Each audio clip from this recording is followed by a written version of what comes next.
Bom, e pelo quarto dia seguido, Lula criticou a atual taxa de juros no Brasil e o presidente do Banco Central, Roberto Campos Neto. Nesta sexta-feira, em entrevista à rádio O Tempo de Minas Gerais, o presidente declarou que a taxa de juros vai cair quando ele indicar o novo presidente do Banco Central. A taxa de juros de 10,50 é irreal para uma inflação de 4%. É isso. É importante todo mundo saber. Agora, eu não sou do Conselho Monetário Nacional. Eu não sou diretor do Banco Central. Então, isso vai poder melhorar quando eu puder indicar o presidente que vai para o Senado e a gente vai construir uma nova filosofia. Fala pessoal, voltamos aí com mais informações aqui no canal. Seja muito bem-vinda, seja muito bem-vindo aí você patriota de todo o Brasil, você que está aí assistindo o nosso em todas as regiões, e eu já peço para você ir já deixando aqui nos comentários de qual cidade que você está falando. Coloque aqui embaixo a cidade que você está falando. E eu já vou pedindo você para deixar o seu like aí no vídeo. Já vai deixando o like, pessoal. Você que é patriota, deixa seu like, compartilha esse vídeo ao máximo aí, explode esse vídeo nas suas redes sociais para que mais pessoas possam receber os nossos conteúdos. Pessoal, muita informação. Cara, Barbudinho desesperado é demais. É uma desculpa atrás da outra. A cada dia que passa, o governo do Lula, o governo PT, mais desprotegido, mais despreparado e sem apoio nenhum. É todo mundo agora pulando fora do barco. Sem mais delongas, sem mais enrolação, bora pro vídeo, pessoal. Bom, e na Câmara, integrantes da oposição apresentaram hoje mais um pedido de impeachment de Lula. Na visão dos 57 deputados que assinam o documento, o governo cometeu crime de responsabilidade fiscal, o mesmo que tirou Dilma Rousseff do poder em 2016. A nova denúncia é baseada numa reportagem da Folha. Em 15 de junho, a publicação mostrou que o Executivo mudou dados da Previdência Social para reduzir em aproximadamente 12 bilhões de reais a projeção de despesas com benefícios previdenciários em 2024. O autor do pedido é o deputado Biratã Sanderson. No requerimento, o parlamentar menciona a nota técnica da Coordenação de Orçamento de Finanças do INSS, que teve a projeção alterada às pressas, devido à exigência legal de publicação do relatório bimestral de avaliação das receitas e despesas primárias. Silvio Navarro, mais um pedido aí de impeachment do presidente, aí por crime de responsabilidade. A gente sabe que para um pedido de impeachment avançar, são necessários alguns ingredientes ali, né? A vontade também do presidente da Câmara, povo na rua. Como é que você avalia aí esse pedido, que é de autoria aí do deputado Biratã Sanderson? É parte da política que a oposição deve fazer. Se vai prosperar ou não, são outros 500. Isso depende do clima no Congresso, de povo na rua e principalmente da relação com o judiciário, né? Esses três fatores, eles são indissociáveis. Você não tem um impeachment de um presidente da República. Nós tivemos 2 impeachments, 2 processos com Fernando Collor e com Dilma Rousseff desde a redemocratização do país, sem esses fatores. O povo na rua, em massa, ou seja, a perda da base social de um governo, a insatisfação popular latente, gritante, um Congresso Nacional sem base de apoio. Ele não tem base, mas ele tem um centrão que se movimenta conforme o xadrez político. E neste momento, os partidos do Centrão, que são majoritários, estão preocupados com 2 fatores. O primeiro, a eleição municipal. Agora, próximo semestre tem eleição municipal. E eleição municipal, ano par para prefeito e vereador, combina com ano par para deputado federal, estadual e os demais cargos que são majoritários. Por quê? Porque o prefeito se compromete com o deputado a apoiá-lo daqui a 2 anos, o vereador também. Então essa é a teia, é a capilaridade política. Então eu acho que os deputados estão preocupados, primeiro, com esse fator e segundo, com emendas parlamentares que precisam sair agora. Tem uma reportagem de hoje do jornal Estado de São Paulo, a cifra é 7,7 bilhões de reais liberados e empenhados no jargão orçamentário, metade já saiu, né, ou seja, antes da eleição, 7,7 bilhões de reais das tais emendas PIX, ou seja, dinheiro que vai pingar lá na ponta, no caixa do prefeito, sem a devida transparência que o TCU, Tribunal de Contas da União, exigiu desde janeiro e já de alguma forma, porque a outra metade vai continuar pingando nos próximos meses ou nas próximas semanas, burlando a lei eleitoral. Então, esse é o entendimento hoje no Congresso Nacional. O deputado está preocupado com o dinheiro para chegar rápido na prefeitura e no xadrez político municipal. Então, não tem um clima a partir daí. O terceiro fator que eu tinha citado é o judiciário. Está todo mundo junto naquele cabaré que eu citei agora há pouco em Lisboa e vocês todos comentaram. Portanto, não há um verdadeiro clima para o impeachment. Acho que em fevereiro o crime foi ainda pior, quando o Lula atingiu ali, feriu o artigo 5º da lei do impeachment, a 1079 de 1950, quando ele cometeu hostilidade contra a nação estrangeira e atrapalhou a neutralidade diplomática ao comparar a guerra do terror, né? Israel combatendo o terror ao Holocausto. Ali sim, para mim, houve um crime passível para a lei de impeachment, foi apresentado, mas aí tem o Rodrigo Pacheco, né? Enquanto o Rodrigo Pacheco estiver lá, nada vai acontecer. E aí, consta, pode não haver clima nesse momento, mas é uma denúncia que preocupa. Nessa reportagem da Folha mostrou ali que houve uma maquiagem nos dados da Previdência Social para reduzir o valor de 12 bilhões numa projeção de despesas. É algo bastante preocupante que demanda aí uma investigação.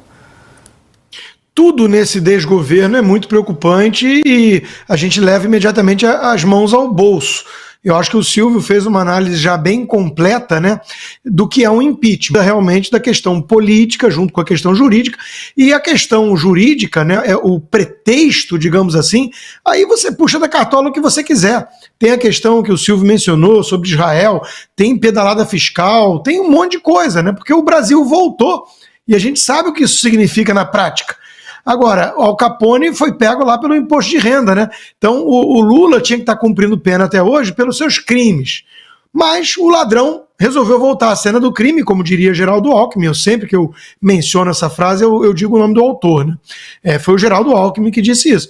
E lá está agora. Vai sofrer impeachment? Vai ser esse o mecanismo que o sistema vai usar para se livrar do Lula? Lembrando que muitos não queriam o sapo barbudo, tentaram levantar uns 37 nomes aí de terceira via, estão todos hoje no governo Lula, né, praticamente, mas nenhum vingou. Então o Alckmin está lá como uma espécie de seguro. O sistema não gosta do radicalismo do Lula. Quando a gente começa a ler editorial do Estadão, até mesmo os jornalistas mais defensores do governo no Globo, tipo Miriam Leitão, né, e companhia, fazendo uma crítica em relação às estatais, ao Banco Central, à diplomacia, é porque eles querem mesmo um governo tucano. Eles querem isso, um governo tucano. Então, se começar a degringolar a economia, o dólar passar de 6, daqui a pouco bate 7, a coisa começa a ficar esquisita, aí o pretexto é o de menos, vamos pegar qualquer um desses, mas é bom o Lula ficar atento, e ele sabe disso, o Dirceu sabe disso, eles não são bobos, eles viram o que aconteceu com a Dilma, eles devem estar agindo para cooptar as forças necessárias e não passar pelo que passaram lá em 2014 uma vez mais, né? Então, todo cuidado é pouco, eles vão tentar, obviamente, eles vão tentar se blindar, mas o sistema pode tentar se livrar do petismo e colocar no seu lugar o tucanato, uma vez mais, por medo da face, que não é nenhuma surpresa, mas é a face verdadeira do radicalismo petista. Piotr, para fechar? Esse caso da Previdência parece pedalada, tem sinais de pedalada, sim, é uma pedalada. Só que você se lembra que lá no acabouço, na discussão, eles tiraram boa parte dessa legislação do que seria pedalada justamente para não gerar processos de impeachment. Mas eu acho que não é completo, não. Há uma possibilidade técnica, sim. Mas dia desses, o ministro Haddad chegou a sugerir que a inflação, que obviamente vai ficar um pouco mais pressionada por causa da tragédia que aconteceu no Rio Grande do Sul, a enchente, o Rio Grande do Sul é fornecedor de uma série de produtos que compõem a cesta da inflação, né, na hora de fazer o IPCA, que não considerasse aquilo, porque isso é só momentâneo, o governo está trabalhando para resolver aquela questão. Quase uma sugestão de pedalada para o Banco Central, que óbvio, inflação é uma questão de demanda. uma questão de demanda e de oferta. Se você tem problema nisso, a inflação sobe ou a inflação desce. O Banco Central vai fazer só um trabalho técnico, mas veja só o tamanho da ousadia. Vamos em frente, olha só, a juventude do Partido dos Trabalhadores, veja só, criticou a direção do partido por sufocar a renovação interna, especialmente após a proposta de reduzir os repasses do fundo eleitoral. A discussão ocorreu em um grupo de WhatsApp da executiva do partido. A tesoureira do PT rebateu as críticas, descrevendo a política interna como imunda. Esse embate evidencia a tensão entre as gerações dentro do partido e os desafios para a renovação política do PT. Agora, Silvio, parece que nem é uma questão nova, né? Nem é um dilema novo, né? Historicamente, o que se diz é que o Lula nunca incentivou um processo sucessório, né? Ele sempre quis centralizar a imagem do próprio PT e parece que agora, com o envelhecimento dele, é que a juventude petista está se dando conta, né? Brown, eu não resisto a dizer que eu torço pela briga.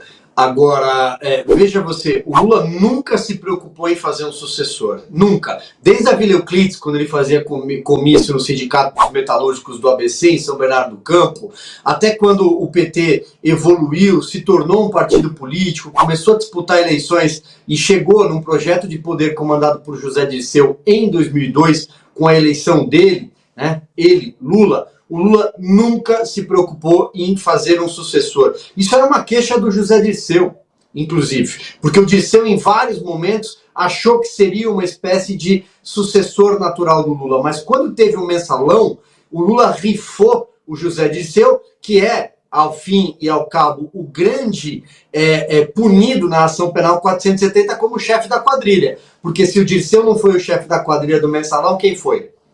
O chefe do Dirceu. Né? Então o Lula sempre entregou todo mundo.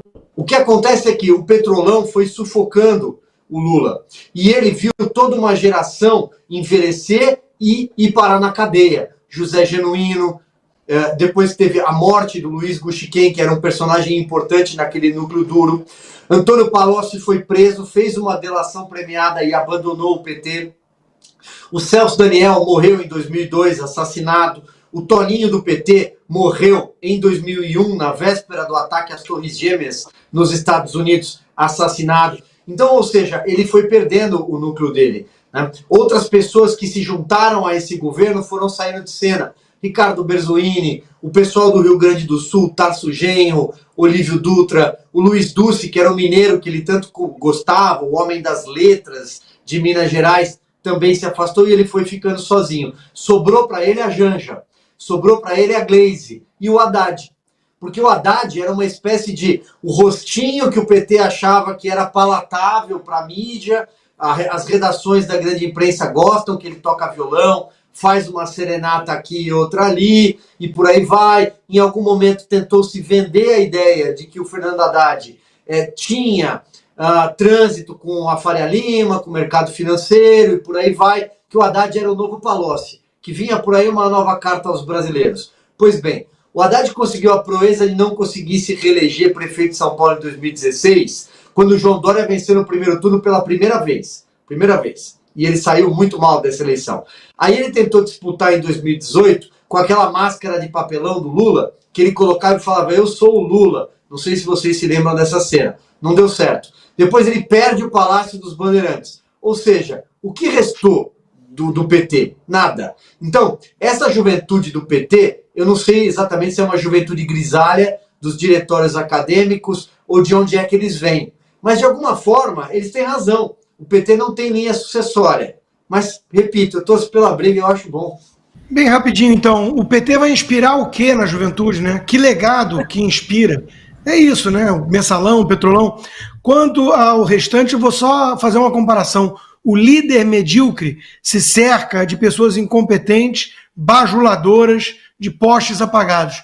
O líder genuíno, patriota, confiante, se cerca de pessoas melhores, tipo o posto Ipiranga da economia, Paulo Guedes, o Tarcísio, que era um tecnocrata e hoje virou governador do maior estado cotado a ser presidenciável, num lugar até do Bolsonaro, gera até alguma inveja em certos círculos bolsonaristas. Pessoas com voos solos. Essa é a grande diferença. E as informações não param, meus amigos, não param. Olha essa informação que acabou de sair agora nesse sabadão, pessoal. Governo Lula tem rombo astronômico de 280 bilhões em maio, mesmo com aumento de receita. O déficit primário, que exclui o pagamento de juros da dívida, alcançou 280,2 bilhões no acumulado de 12 meses, o maior valor desde julho de 2021, quando totalizou 305,5 bilhões. O Banco Central divulgou esses dados em seu relatório de estatísticas fiscais nesta sexta-feira. O setor público consolidado, composto por União, estados, municípios e estatais, registrou um déficit primário de 1,62 trilhão nos últimos 12 meses, até maio. Esse é o maior saldo negativo da série histórica, iniciada em 2002. Mesmo excluindo os juros da dívida, o rombo nas contas públicas está em alta e atingiu o maior valor desde junho de 2021, pessoal. Não tá fácil a vida do barbudinho, hein? O setor público consolidado, composto por União, estados, municípios e estatais, registrou um déficit primário gigantesco. Em maio, durante o governo de Lula, o déficit continuou a crescer, apesar da arrecadação recorde de 203 bilhões do mês, a maior desde 1995. Aí, pessoal, o rombo aí cada dia maior e quem paga a conta somos nós aí, brasileiros. Vamos para outra informação, agora é da Carla Zambelli, pessoal.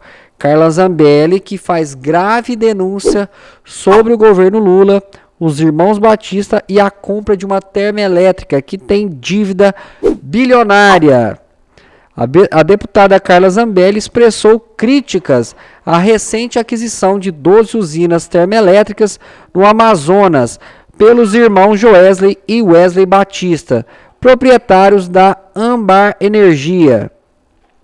Em uma publicação no Instagram, Zambelli destacou o impacto negativo desta transação para a população, insinuando que ela foi facilitada por uma medida provisória do governo Lula, que alterou regras financeiras para distribuidoras de energia.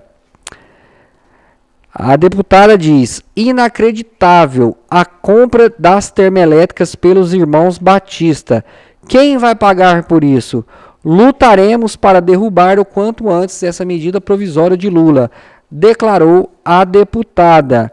Zambelli informou que seu gabinete está preparando representações junto ao Tribunal de Contas da União, TCU, e ao Ministério Público Federal para investigar possíveis irregularidades e má gestão de recursos públicos relacionados a essa transação envolvendo novamente os irmãos Batistas, que já foram citados na Operação Lava Jato.